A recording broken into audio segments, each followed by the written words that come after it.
നേതാവേ ഇന്നലെ ചെക്കന്മാർക്ക് ബിരിയാണി കൊടുത്ത തീരെ പറ്റിയിട്ട് ചേട്ടാ. ഇന്ന് എന്തായാലും മന്തി വേണ്ടി വരും. അത് എന്തായാലും നമുക്ക് വാങ്ങിക്കൊടുക്കാലോ. ആണ്ട് പോലാ ഇങ്ങോട്ട് വാ. അല്ല അവിടെ 10-20 വോട്ടുള്ളതല്ലേ, ഇജ്ജത് പൊയ്ക്ക അവിടുന്ന്. കഴിഞ്ഞ പ്രാവശ്യം തന്നെ റോഡ് ശരിയാക്കി തരാറിന് വോട്ട് വാങ്ങിയത് അവിടുന്ന്. അതിന്റെ ശേഷം നമ്മൾ ആ വൈക്ക് പോയിട്ടില്ല. ഇന്നാണ്ട് പോയിട്ടുണ്ടെങ്കിലേ വോട്ടല്ല ആട്ടാവും കിട്ടല്. അതെ നിങ്ങളാ പറഞ്ഞത് നന്നായി. തടിക്ക് കേറില്ല ഏതെങ്കിലും ഏരുണ്ടെങ്കിൽ പറഞ്ഞോണ്ടിട്ടാ. അത് പറയാതെക്കോ, അത് കഴിച്ചിട്ടുള്ള വോട്ട് മതി നമുക്ക്.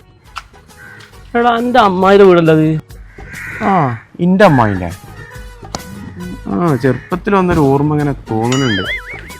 അമ്മായിന്റെ വീടാ. അത് ഉറച്ച വോട്ടല്ലേ, നമുക്ക് അവിടുന്ന് വെള്ളം കുടിച്ചാ. വെള്ളം മാത്രം പോരാ, കനത്തിൽ എന്തെങ്കിലും കിട്ടണം. എനിക്കാണെങ്കിൽ പഴിച്ചിട്ട് നിൽക്കാൻ പറ്റില്ല. ഒക്കെ ശരിയാക്കാം. ഒരു പട ഇളകിയായിരുന്നാണ് ഓരാ ബരവ് കണ്ടിട്ട് ബോട്ട് ചോദിച്ചാനാണെന്നൊരു തോന്നലുണ്ട്. അസ്സലാമു അലൈക്കും. വലൈക്കും അസ്സലാം. കേരള നമ്മളെ അമ്മായിന്റെ പേരല്ലേ കാക്ക? നിങ്ങളെന്താ കാത്തിക്കണം? ഇങ്ങോട്ട് കേറി, നമ്മളെ അമ്മായിന്റെ പേരാണിത്. കാക്ക സുഖല്ലേ നിങ്ങക്ക്? എന്തൊക്കെ വർത്താനം? കൊഴപ്പത്തില്ലപ്പോ. അമ്മായിയുടെ അവിടുത്തെ പണിയിലാവൂല.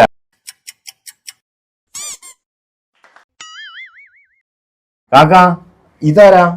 എനിക്കറിയില്ല, നമ്മളെ താഴത്തീരെ ഔക്കുറുട്ടിന്റെ മോനെ. തന്നെ നിങ്ങളെ വോട്ട് പേര് പാടില്ല. വോട്ട് 10 അതുകൊണ്ട് കാര്യമില്ല. അപ്പൊ നിങ്ങള് വിവരങ്ങളൊക്കെ അറിഞ്ഞിട്ടുണ്ടാവുമല്ലോ അല്ലേ? ഞാനേ 13-ാം വാർഡിലെ സ്ഥാനാർത്ഥിയാണ്. അപ്പൊ നിങ്ങളെ അമ്മായിന്റെയും കുട്ടികളെയും വോട്ടൊക്കെ എനിക്ക് ചെയ്യാൻ പറയണം. അപ്പൊ പ്രത്യേകിച്ച് പറയേണ്ട ആവശ്യമില്ല. എന്നാലും നിങ്ങൾ അമ്മായിനോട് വിളിച്ചേ. അമ്മായി ഇപ്പൊ വിളിച്ചാ വരൂല.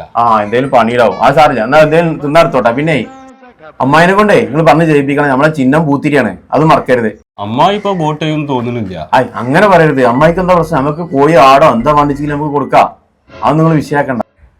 അതെ, നടന്നു വരാൻ എന്തെങ്കിലും ബുദ്ധിമുട്ടുണ്ടെങ്കിൽ വണ്ടി വരും. കാക്ക നമ്മളെ ചിഹ്നം പൂത്തിരിയാണ്, നമുക്ക് കോഴിയോ കോഴിക്കൂടോ എന്താ സെറ്റാക്കാം. അപ്പൊ പറഞ്ഞ മാതിരിക്ക് നിങ്ങളുടെ അമ്മായിനോടും പറയേ, എല്ലാരും ചെയ്യേ. കുട്ടികളും ഞാനൊക്കെ വന്ന് വോട്ട് ചെയ്തോളാം. അമ്മായിനോട് ഞാൻ പറഞ്ഞ അമ്മായി കേൾക്കുന്നു ഇച്ച് തോന്നുന്നില്ല. നിങ്ങൾ നിർബന്ധിച്ച അമ്മായി ചെയ്യോ? എനിക്കാരാ, നിങ്ങളൊന്ന് പറഞ്ഞാൽ മതി. അമ്മായിനെ വിളിക്കാൻ നിങ്ങൾ വിളിക്കോ? ഞാൻ പറഞ്ഞോളാം. ഇജ്ജ് വിളിച്ചാലൊന്നും അമ്മായി വരുമെന്ന് ഇച്ച് തോന്നുന്നില്ല. അതെന്തേ രാവിലെ തന്നെ രണ്ടാളും കൂടി തിരക്കൂടിയാ? എനിക്കിപ്പോ ഓള് വോട്ട് ചെയ്യണമെന്ന് നിർബന്ധമാണെങ്കിൽ ഇജ്ജേനാണ് നേരിട്ട് പറഞ്ഞാടാ, അതാ നല്ലത്. എനിക്ക് നിർബന്ധമാണ്, ഞാൻ പറഞ്ഞോളാലോ. എല്ലാ ഇജ്ജ് എവിടെ ഔത്തുക്ക് പോണ്? അമ്മായിനെ കാണണ്ടേ? ഇജ്ജ് ഇവിടെ വാ, ഇവിടെ ഇരുന്നാ. എനിക്കിപ്പോ അമ്മായിനോട് വോട്ട് ചോദിച്ചാലേ വേണ്ടി. ഇജ്ജിപ്പോ വോട്ട് ചോദിച്ചു ഇങ്ങനെ ആ പള്ളിപ്പറമ്പിൽ അവിടെ കണ്ട് എത്തൂലേ?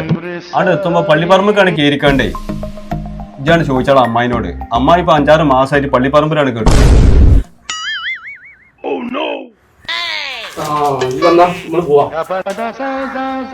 കാക്ക എന്നാ ഞാനോട് പോട്ടെ. അമ്മായി മെസ്സി ചായ ഉണ്ടാക്കി തരാൻ അവിടെ ആരുമില്ലേ? പൊന്നാറ മുത്തോച്ച് നടക്കേ. ചായ നമുക്ക് തടി ഉണ്ടെങ്കിൽ അവിടെ നിന്ന് കുടിക്കാം. ഇലക്ഷൻ ആയാലേ കൂട്ടും കുടുംബമൊക്കെ തെളിയിച്ചു കാണ്ട് പെരീക്കേണ്ടി വരും. അതിന്റെ മുമ്പേ കുടുംബം ഇല്ല, നാട്ടുകാരും ഇല്ല.